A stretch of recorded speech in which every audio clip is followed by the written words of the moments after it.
everybody, and welcome to another edition of Joe's RodShop podcast. I'm your host, Joe van Zyl. All right, so before we get started, guys, remember, this episode is brought to you by the V8 Shop. Now, the V8 Shop, based in Alberton in Joburg, is one of the longest running V8 part importers in South Africa. Okay, so with the track record like that, I mean, I bought my first V8 parts from them, all right? Now, the guys are busy moving on and they're expanding. So go check out their new website at the v8shop.co.za.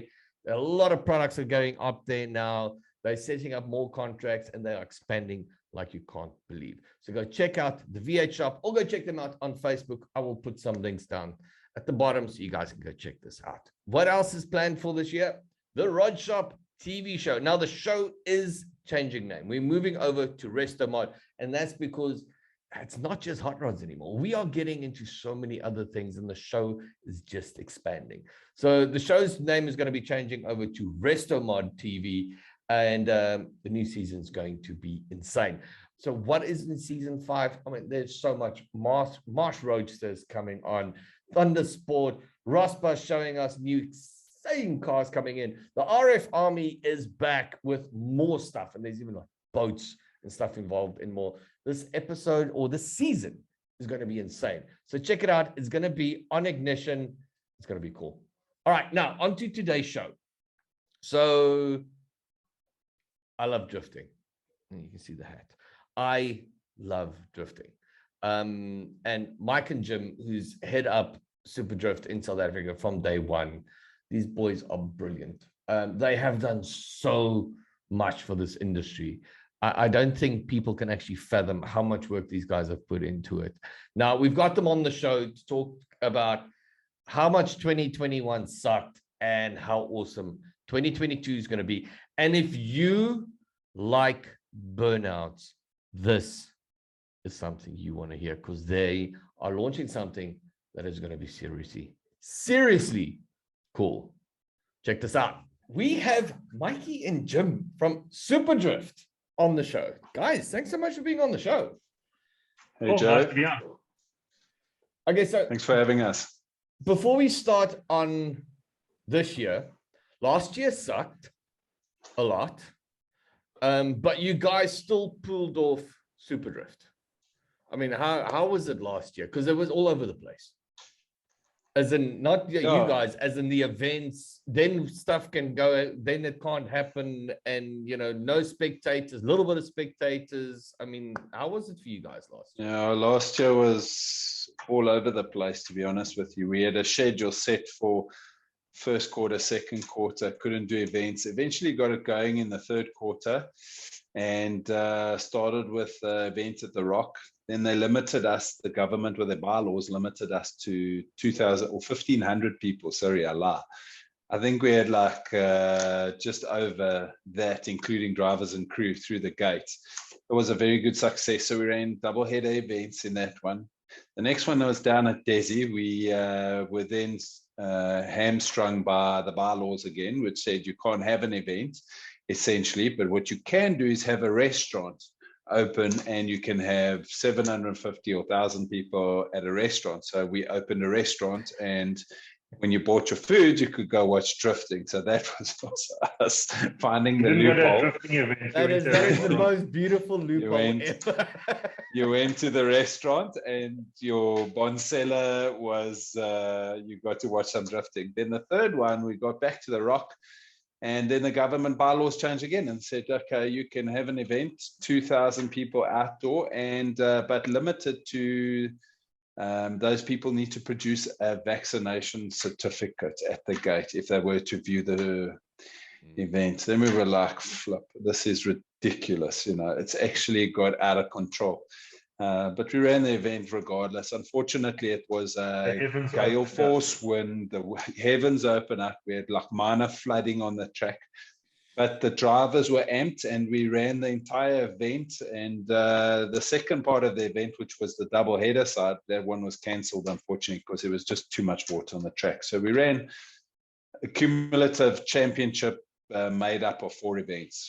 you know, we got a winner. It was a tough year, to say the very least. I think Jim will agree we were broken after last year. I can see I Jim think is a lot grayer than a lot yeah. grayer. Yeah, no, 100%. But I'm not going to diet. I'm going to see if it can go completely white. Give it 2 months. So in essence, Jim is grayer, and this year came up quickly. I think we all went on holiday, but as we get back from holiday, you feel like you haven't had one. You know, I think it's pretty much survive this year and make it count. You know, we need events to happen and open up, and moreover, we need our championship to go back to the glory days. You know, so all in all, last year was great from a driver participation point of view. We had 38 drivers enter the series. This year, we need that to get to the 50 mark if we can. You know, but that shows, yeah, but it shows it's growing. Am I right? The drifting is growing. I'd say it's difficult to say we're growing. At the end of 2020, we decided that it was going to be really hard for us to run under two associations. So there were two factions of drifting. There was one that ran under WAMSA and one that ran under MSA. But essentially, when we set our first calendar, we were having minimal entries and on both sides of the fence. That's WAMSA and MSA. And then we decided, no, we have to come together as a contingent, as a single contingent, and race under one banner. So the banner was still SupaDrift, but we were all going to join WAMSA. And that's what we did. And that was just to save the motorsport. It was also to give back to the sponsors something that's, you know, a little bit more ROI and leverage. And it worked out for us. So that's hence why we had the numbers. This year, I think on the basis of last year's success, even though it was a tough year, I think we'll have more entries this year. And that's why I say we need to get a 50 accumulative. I don't think we grew in 20, with Mike, we don't think we grew, but the fact that we were a category that continued and ran, there were many categories that literally just cancelled and didn't do anything. So the fact that we actually sustained, we continued, we had drivers. And did we have as many drivers as previous years? No. You know, everyone went through COVID. Some guys couldn't afford to put food on the table, let alone put rubber on their back wheels, you know, and try and go sliding.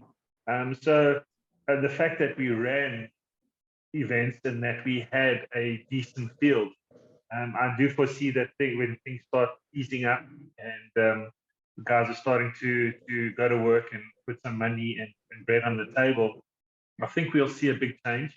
But right now, in what we're doing is kind of doing the same. We want to make sure that we have events, we have a field, and I think we'll see it grow. So how many events are we looking for? If all goes well and the government doesn't come and bust us halfway through the whole thing and the virus thing stays away, what's the plans for 2020?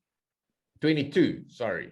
Yeah, 2020 would be tough. 2022, we're looking at 5 events, and we are looking at adding to that. Should we? We have 1 or 2 conceptual events from a drifting point of view that will throw into the mix. Should things open up? Should we see that there is a good traction, to use the pun? We will then add 1 or 2 really cool events that we've got under our up our sleeve, I should say. No, but that'll only be the case if we see things opening up. But for now, 5 events. With that said, a lot of guys don't know, because I mean, obviously you watch SupaDrift and you see the big names, you know, the Jason Webbs and Jim and everybody go on. But you guys actually have things in place for guys who are just trying to get into it as well. There is events where guys can come in and, you know, get their feet wet in the whole story, isn't there? You used to have that, but we again, it's tough to run small events with big events in that type of COVID related times. But I think we will be running smaller sort of wet your feet type of events. We have drift courses, and we're looking at doing 1 or 2 things after drift courses where we can invite the guys. We've got the skid pan for those grassroots guys that want to cut their teeth. So we're opening up certain things, but to run an event purely for grassroots is very, very tough. Look, I love that part about with you guys is the fact that you have a school. You're like the only motor racing thing where you can go test it out and learn the skill before you go on the track. More than anything else. I'm scared to think of how many guys have just bought a license and climbed onto a racetrack and gone racing and never been behind or in that environment. Where you guys, you have the school. I mean, I've done the drift course and stuff with you guys many moons ago, and it's phenomenal. I mean, and everything that you learn in there.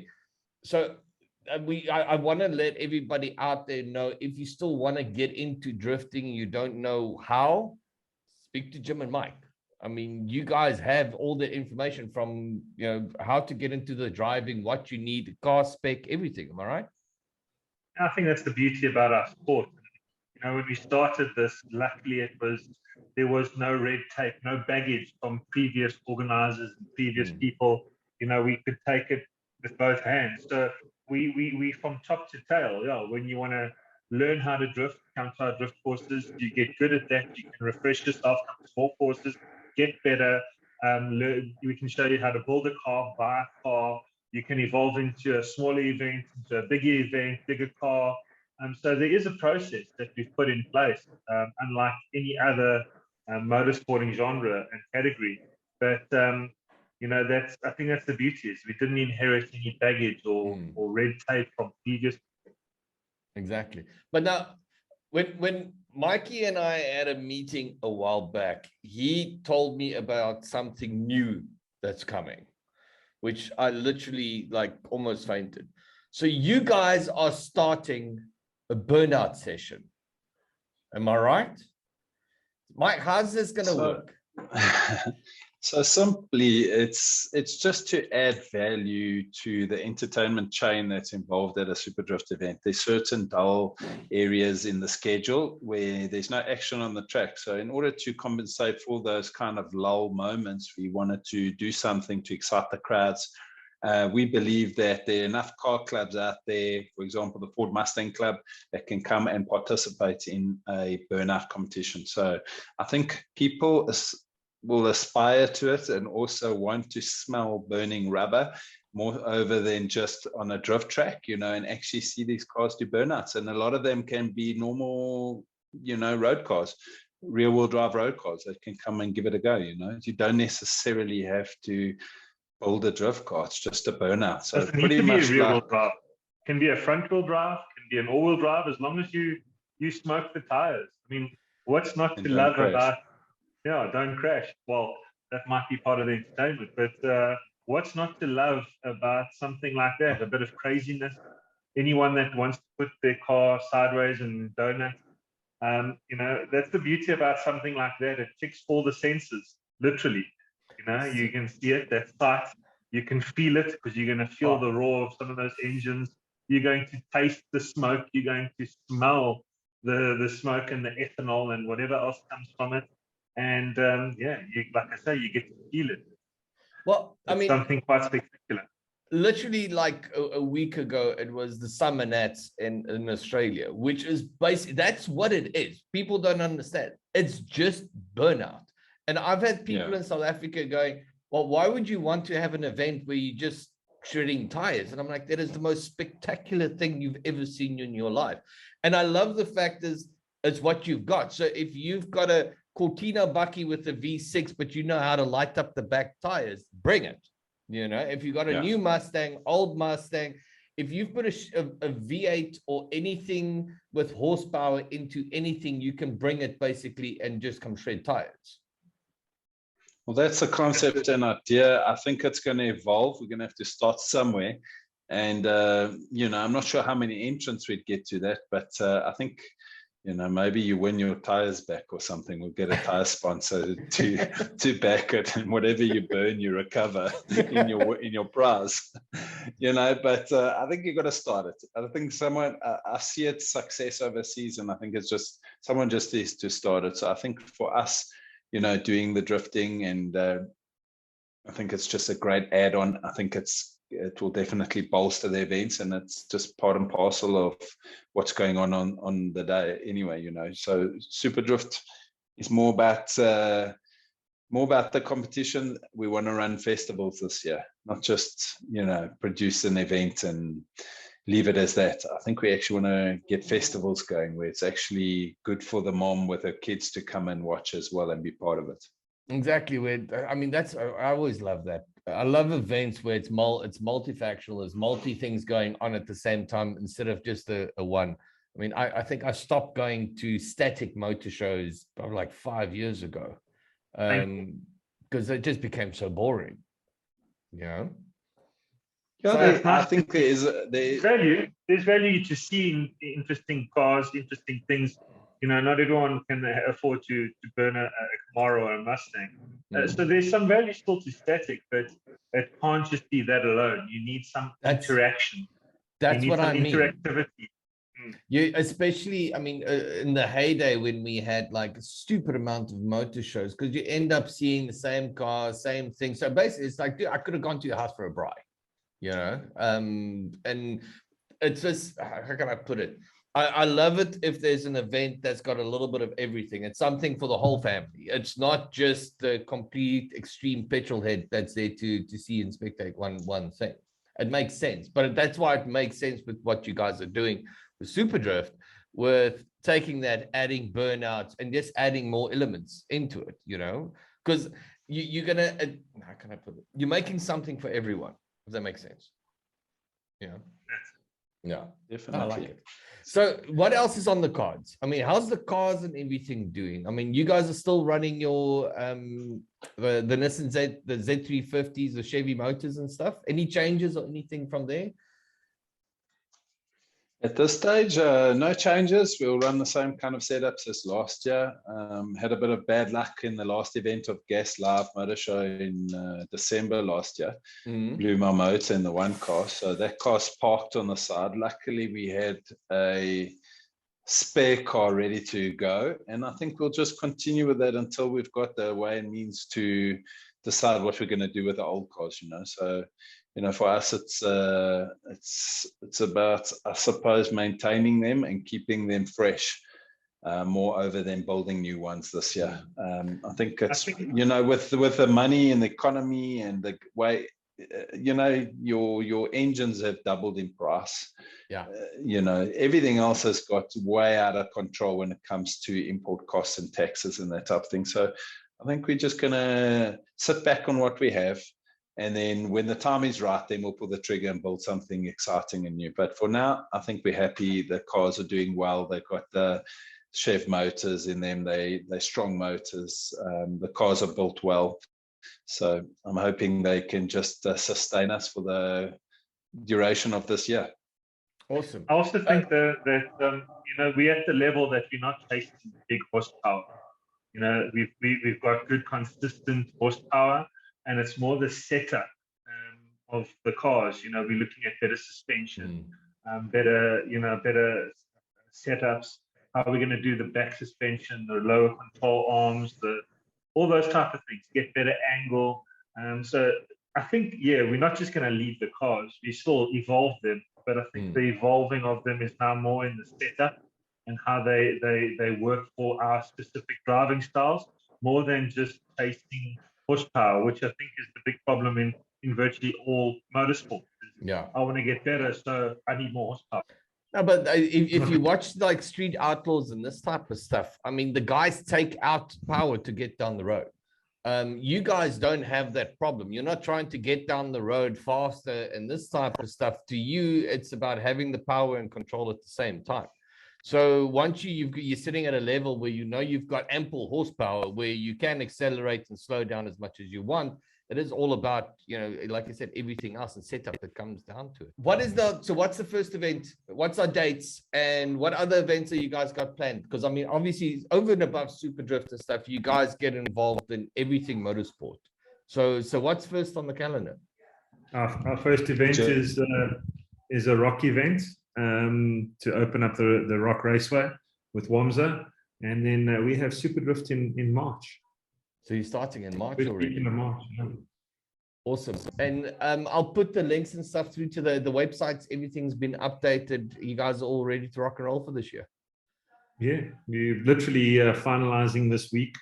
our last bits and pieces, and we'll be kicking off February with some a drift at the Rock, and then March is SupaDrift.